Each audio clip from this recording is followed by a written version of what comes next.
Maplewood, Arkansas, was a town where everyone knew each other, and life moved at a steady, predictable pace.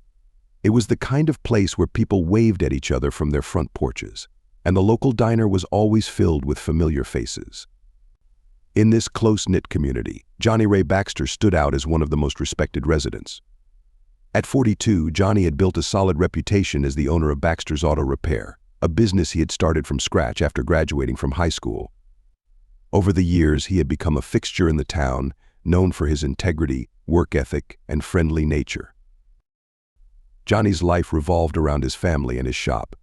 He took great pride in being a provider, ensuring that Darlene, his wife of nearly 20 years, and their daughter, Lily, wanted for nothing. The auto repair shop wasn't just a business for Johnny, it was his legacy, a testament to his hard work and determination. He worked long hours, often from dawn until well into the night, and though the labor was grueling, Johnny never complained. He was a man who believed that as long as his family was taken care of, everything else was secondary. Darlene, who had been the belle of Maplewood in her youth, was now a 40-year-old homemaker who had once dreamed of a different life. Raised in a strict, conservative household, she had spent her teenage years yearning for adventure and excitement. When she met Johnny at a local bar, she was immediately drawn to his confidence and the sense of security he offered. Johnny, with his easy charm and rugged good looks, was everything she had been looking for. He promised her stability, love, and a life free from the oppressive rules of her upbringing. They married within a year of meeting, and for a time it seemed like all of Darlene's dreams had come true. In the early years of their marriage, Darlene and Johnny were inseparable.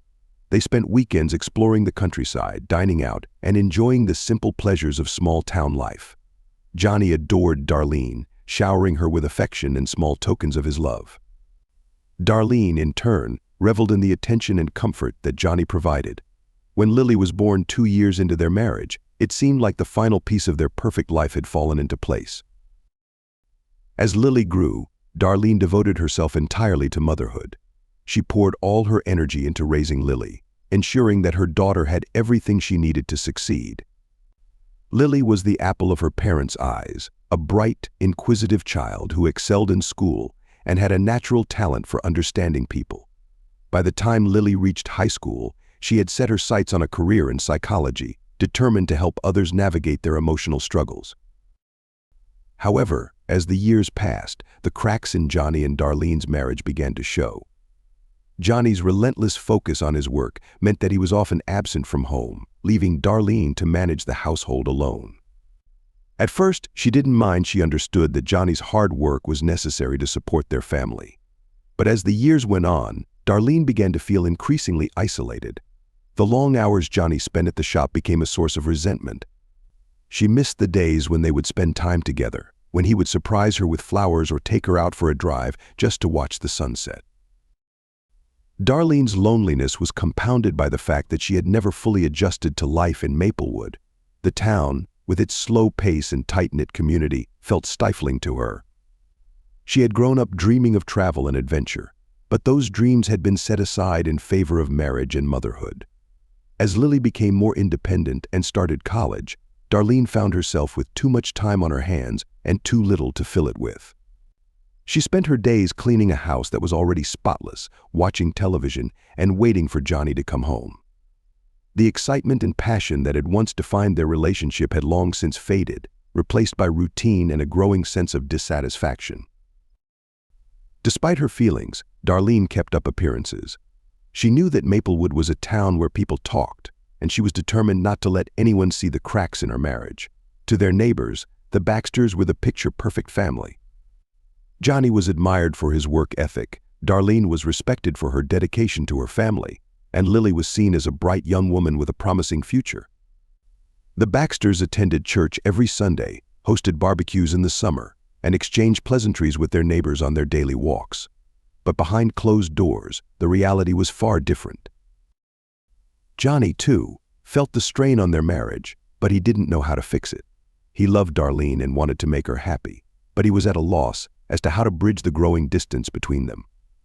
He thought that working harder, earning more, and providing for his family was the best way to show his love. He didn't realize that what Darlene needed wasn't more material security, but emotional connection and companionship. Their conversations, once filled with laughter and shared dreams, had become sparse and superficial. Johnny would come home exhausted, exchange a few words with Darlene, and then retreat to the bedroom to fall asleep, only to wake up and repeat the cycle the next day. As their marriage deteriorated, both Johnny and Darlene became increasingly unhappy, though they rarely spoke about it. They had been together for so long that they didn't know how to communicate their frustrations. They kept their emotions bottled up, each believing that they were protecting the other by not bringing up their concerns. The silence between them grew heavier with each passing day, creating a void that neither knew how to fill. To the outside world, they were still the perfect couple, but inside their home, the distance between them was palpable. Lily, now 18 and in her first year of college, was the only thing that seemed to keep the family together. She was acutely aware of the tension between her parents, but she didn't know how to address it. She loved them both and couldn't understand why they seemed so unhappy when, from her perspective, they had everything they could ever want. Lily's studies in psychology only made her more aware of the dynamics at play, but she felt powerless to change anything. She often stayed at school late, preferring to focus on her studies rather than face the uncomfortable atmosphere at home. The Baxters had become experts at hiding their problems from the world, but the strain of maintaining the facade was taking its toll.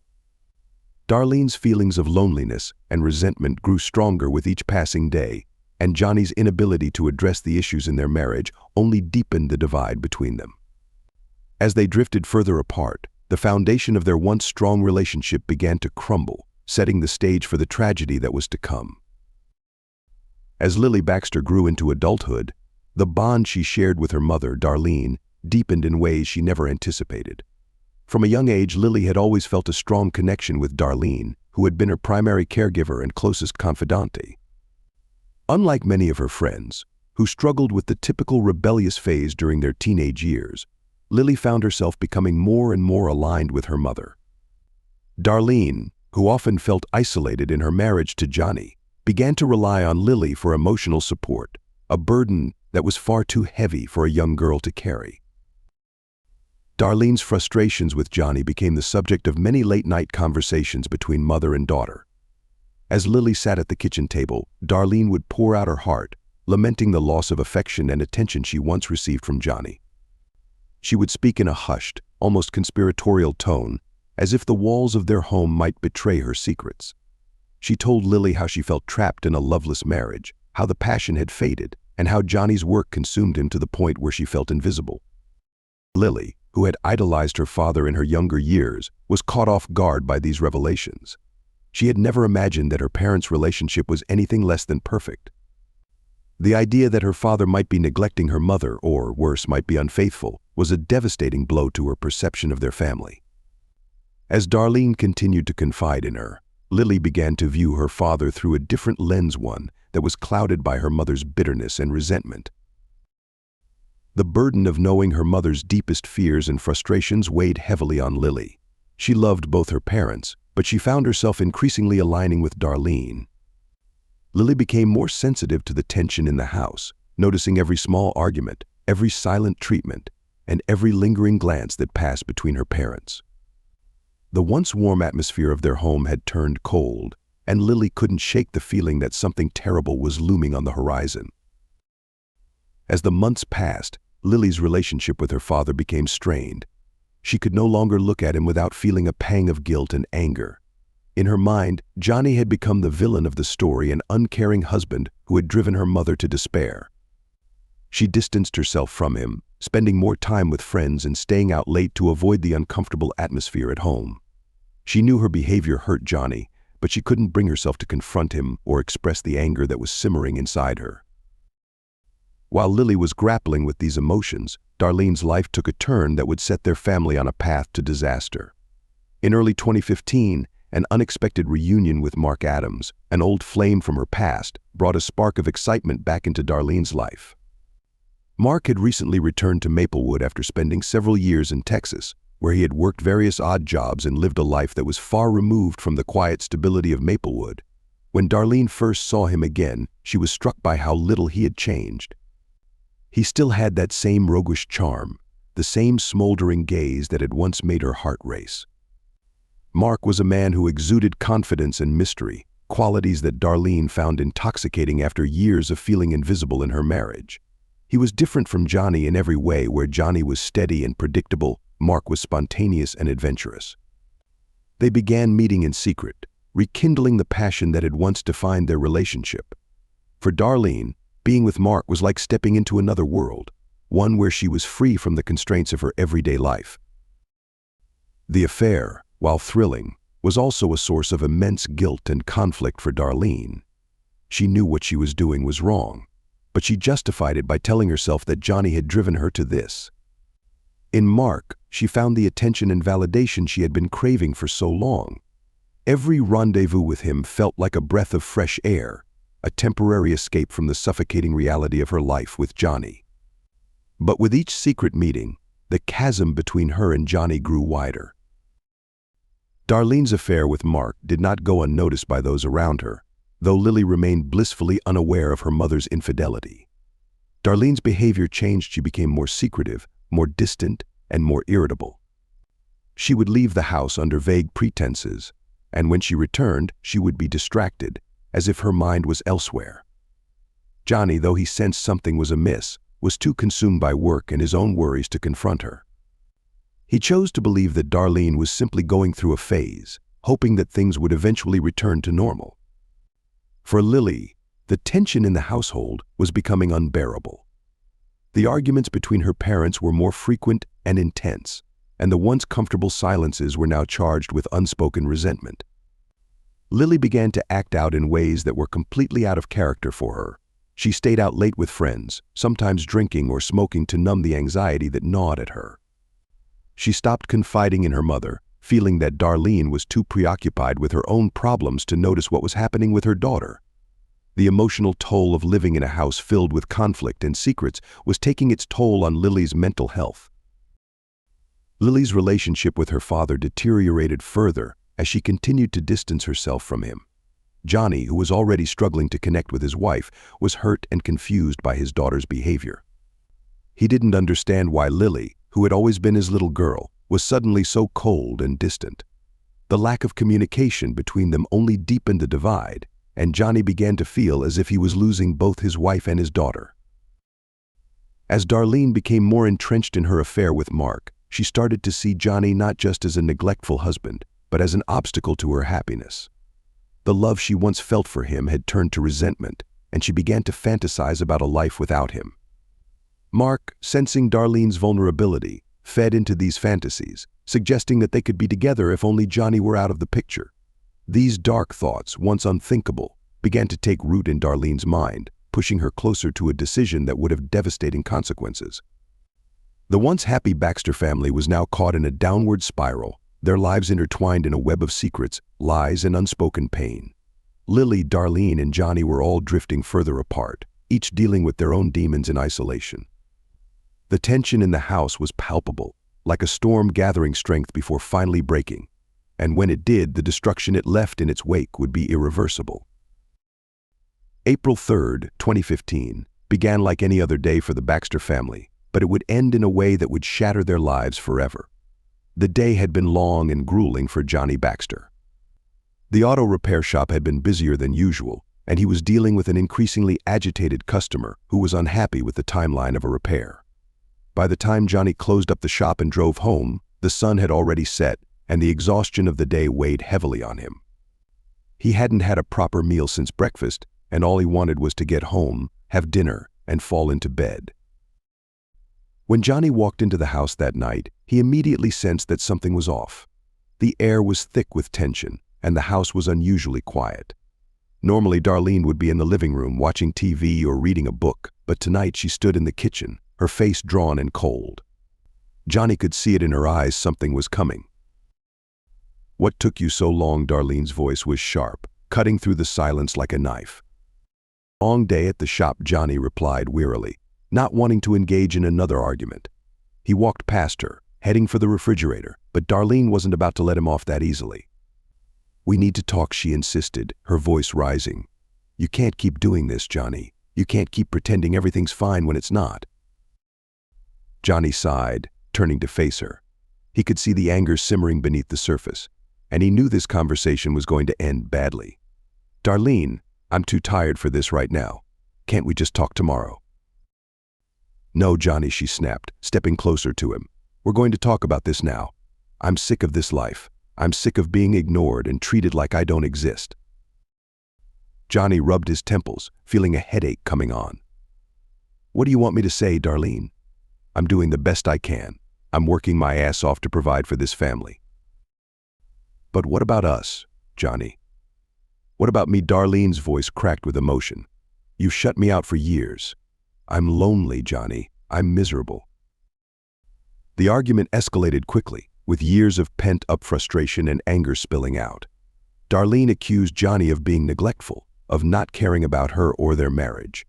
Johnny, in turn, defended himself, pointing out how hard he worked and how he had tried to give her everything she wanted. The argument grew louder, the words more hurtful, until it was no longer about the specifics of their grievances but about the deep, underlying resentment that had been festering for years. Upstairs, Lily heard the commotion and felt her heart race. She had grown used to hearing her parents argue, but this time something was different. The anger in their voices was sharper, more desperate. She rushed downstairs, her footsteps echoing in the quiet house, and reached the kitchen just in time to see the confrontation reach its breaking point. As Lily entered the kitchen, she saw her parents standing face to face, their anger palpable. Darlene was shaking, her hands clenched into fists, while Johnny looked drained, his shoulders slumped as if he had the weight of the world on them. "Mom, Dad, stop it," Lily pleaded, her voice trembling. "Please just stop." But her words fell on deaf ears. Darlene was too far gone, her emotions spiraling out of control. All the years of frustration, loneliness, and betrayal had come to a head, and she could no longer hold back. In a fit of rage, she reached for the kitchen knife that lay on the counter. "No, Mom," Lily screamed as she realized what was about to happen, but it was too late. Darlene, her mind clouded by anger, didn't hesitate. She lunged at Johnny, plunging the knife into his chest. The world seemed to stop in that moment. The sound of the blade slicing through flesh, the gasp of pain that escaped Johnny's lips, and the horrified scream that tore from Lily's throat all merged into a chaotic symphony of terror. Johnny staggered backward, his eyes wide with shock and pain. He looked at Darlene, his expression one of disbelief, as if he couldn't comprehend what had just happened. He clutched at the wound, but blood poured through his fingers, staining his shirt a deep crimson. His legs gave out, and he collapsed to the floor, gasping for breath as life drained from his body. For a moment there was silence, an eerie, dreadful silence that hung in the air like a shroud. Darlene stood frozen, the knife still in her hand, as she stared down at her husband's lifeless body. Reality crashed down on her, and the full horror of what she had done hit her like a tidal wave. She dropped the knife, her hands trembling uncontrollably, and fell to her knees beside Johnny, desperately trying to stop the bleeding. "Johnny, no. Oh God, what have I done?" Darlene sobbed, pressing her hands against the wound in a futile attempt to save him. But it was too late. Johnny's eyes glazed over, and with one final shudder, he was gone. Lily, still in shock, stood frozen in the doorway, unable to comprehend the scene before her. Her father, the man who had raised her, who had always been there, was dead, and her mother, the woman she loved more than anyone, had killed him. The world around her seemed to blur, and she felt as if she might faint. Panic set in as the reality of the situation hit both women. They knew there was no way to undo what had just happened, no way to bring Johnny back. They were trapped in a nightmare of their own making. Darlene, her mind racing, realized they had to do something, anything to cover up the crime. In her desperation, Darlene turned to Lily, who was still standing in shock. "Lily, we have to call Mark. He'll know what to do." Lily, her mind clouded with fear and confusion, nodded numbly. She couldn't think clearly. All she could do was follow her mother's lead.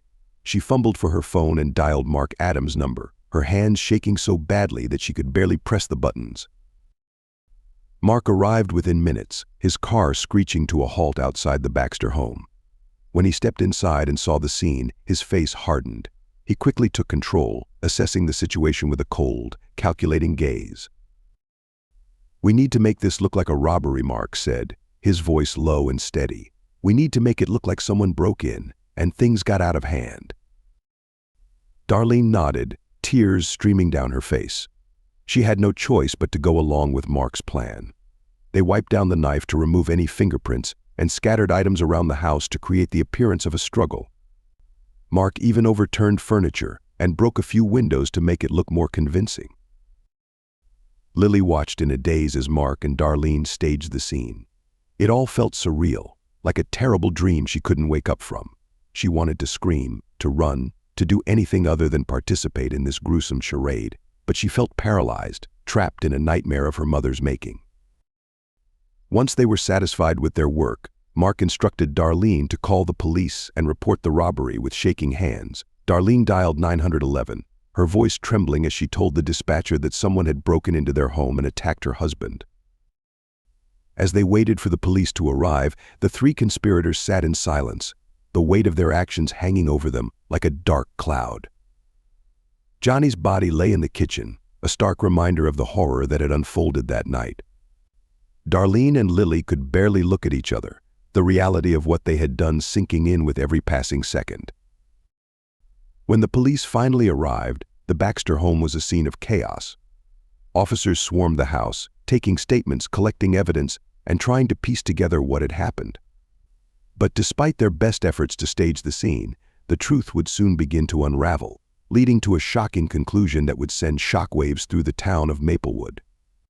The morning of April 4th, 2015, dawned gray and somber, the quiet of Maplewood broken only by the occasional bird call. For most residents, it was just another Saturday, but for the Baxter family, it was the beginning of the end. Darlene Baxter's call to 911 had come just before dawn, her voice frantic and laced with desperation. She told the dispatcher that her husband had been murdered in a violent home invasion. The police arrived within minutes, sirens blaring, their flashing lights casting an eerie glow on the otherwise tranquil street.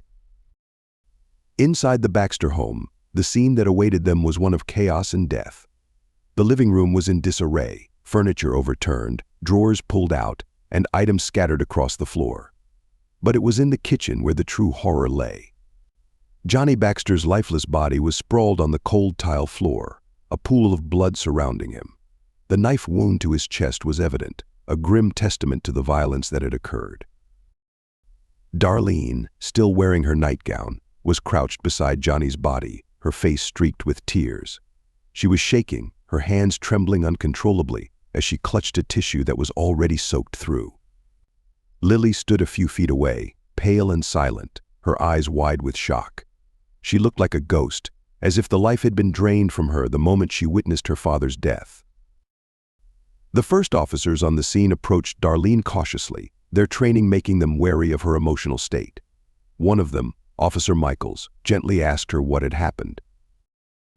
"It was ... It was a robbery," Darlene stammered, her voice barely above a whisper. I woke up to the sound of a struggle. I ran downstairs, but by the time I got here, he was already gone." Officer Michaels exchanged a glance with his partner, Officer Reynolds. Something about the scene didn't sit right with them.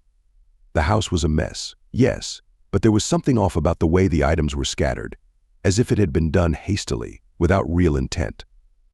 And then there was the lack of forced entry. Every window was intact, the door locks unbroken. It was as if whoever had entered the house had been let in. The suspicion gnawed at them as they continued to survey the scene. The detectives who arrived shortly afterward shared their concerns. Detective Harlan, a seasoned investigator with a sharp eye for detail, took the lead on the case.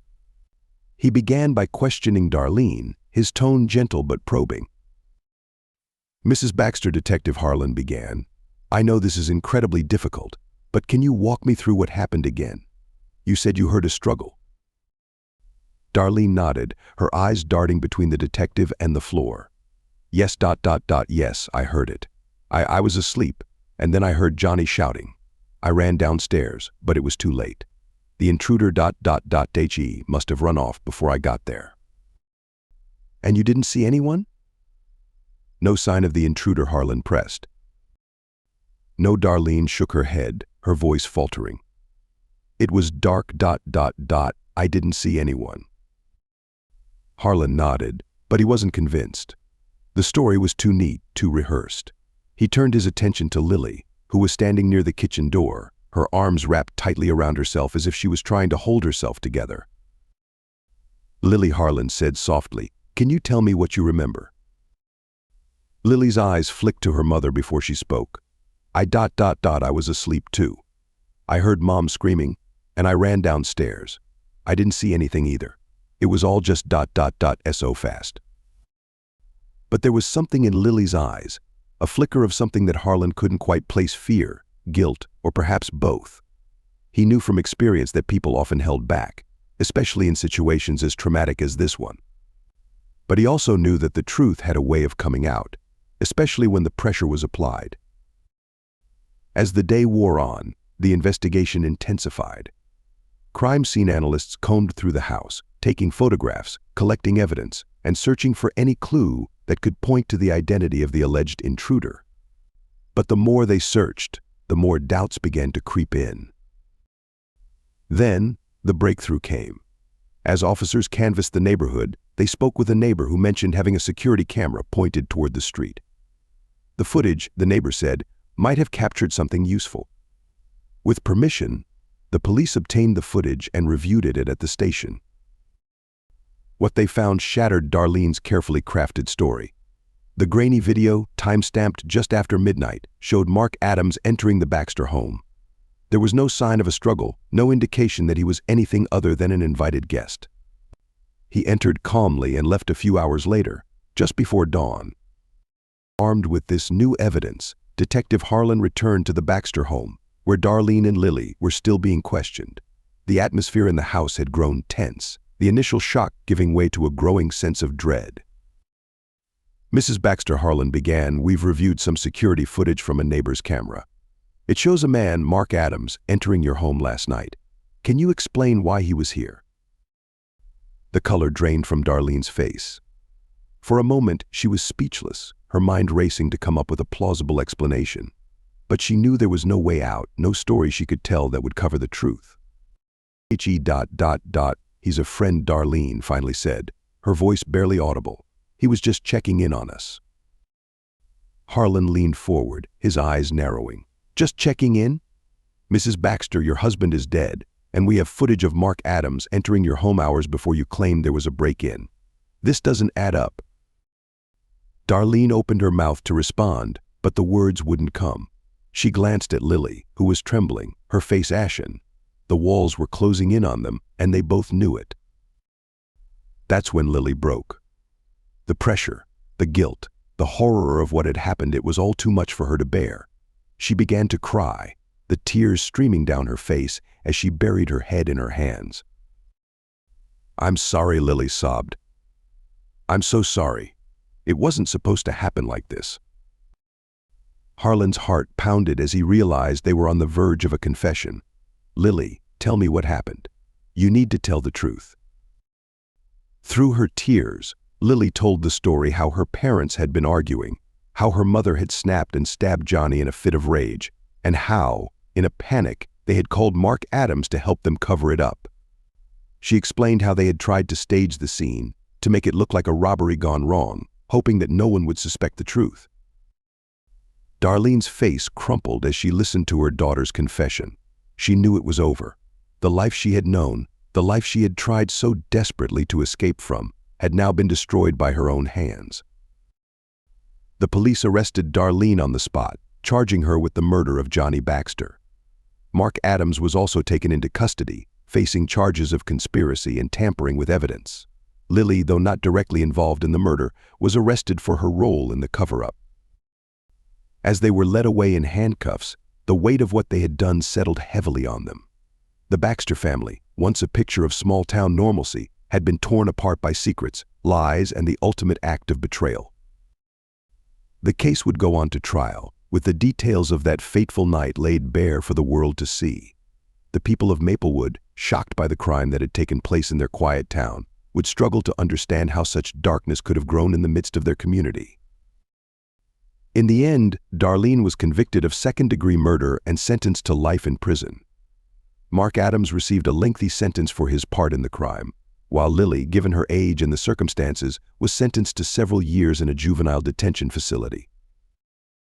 The aftermath of the crime left an indelible mark on the Baxter family, and the town of Maplewood would never be the same.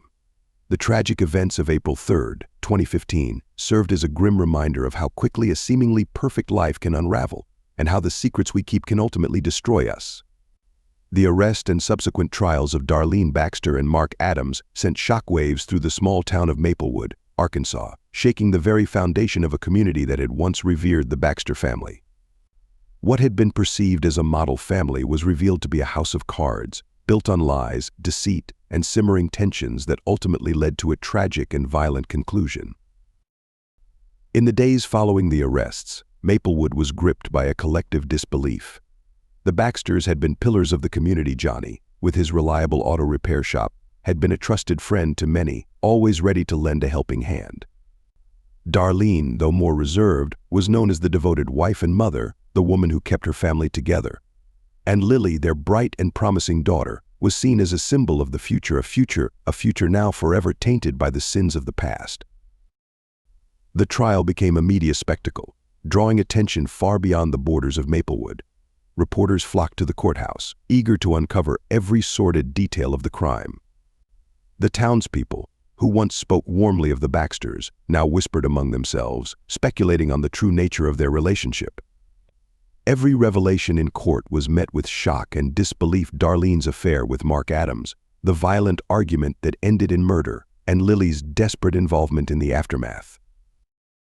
Darlene's decision to plead guilty to second-degree murder was a calculated move by her defense team, hoping to avoid the harsher penalties of a first-degree murder conviction.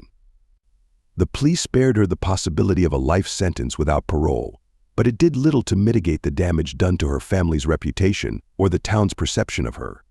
In the courtroom, she appeared a shadow of the woman she once was, haunted, regretful, but resolute in accepting her fate. Mark Adams, once an outsider to the town, became the villain in the public's eyes. His involvement in the affair and the subsequent conspiracy to cover up Johnny's murder made him a target of the community's outrage. He was convicted of conspiracy to commit murder and tampering with evidence, receiving a 15-year sentence. The harsh judgment reflected the town's need to see someone held accountable, even as they grappled with the complexity of the relationships that had led to this point. Lily's situation was more complex. The court recognized that she was a victim of her parents' toxic relationship, pulled into a nightmare that no young person should have to endure. Her role in the cover-up, though serious, was seen as a product of her fear and loyalty to her mother. The judge, acknowledging these factors, sentenced Lily to a juvenile detention facility where she would spend several years before being released on parole. For the people of Maplewood, the aftermath of the trials was marked by a lingering sense of unease. The Baxter home, once a symbol of stability and success, stood empty, its windows dark and its doors locked. Neighbors passed by with averted eyes, unwilling to confront the memories that the house evoked. The once vibrant family gatherings, the laughter, the celebrations, they were now memories overshadowed by the violence and betrayal that had torn the family apart. Johnny's death left an irreplaceable void in the community. At his funeral, the church was filled with mourners, many of whom struggled to reconcile the Johnny they had known with the gruesome way his life had ended. His legacy, once defined by hard work and dedication to his family, was now complicated by the tragic circumstances of his death. Darlene's imprisonment cast a long shadow over her daughter's life. After serving her sentence, Lily made the difficult decision to leave Maplewood, unable to bear the weight of her past. She moved to a new city, where she attempted to rebuild her life, far from the town that held so many painful memories. But the scars of that night and the role she played in its aftermath would remain with her forever. Maplewood itself was forever changed. The crime became a part of the town's history, a cautionary tale that parents told their children about the dangers of secrets and the fragility of seemingly perfect lives. The Baxter family, once the embodiment of small-town success, was now a grim reminder of how quickly and completely a family could fall apart under the pressure of hidden truths and unresolved conflicts. In the end, the story of Johnny Ray Baxter's murder was not just a tale of a crime, but a story of human frailty, a reminder that beneath the surface of every family, every relationship, there are complexities and tensions that, if left unchecked, can lead to devastating consequences. Maplewood would heal, but the memory of the Baxter family would linger, a dark chapter in the town's history that would not soon be forgotten.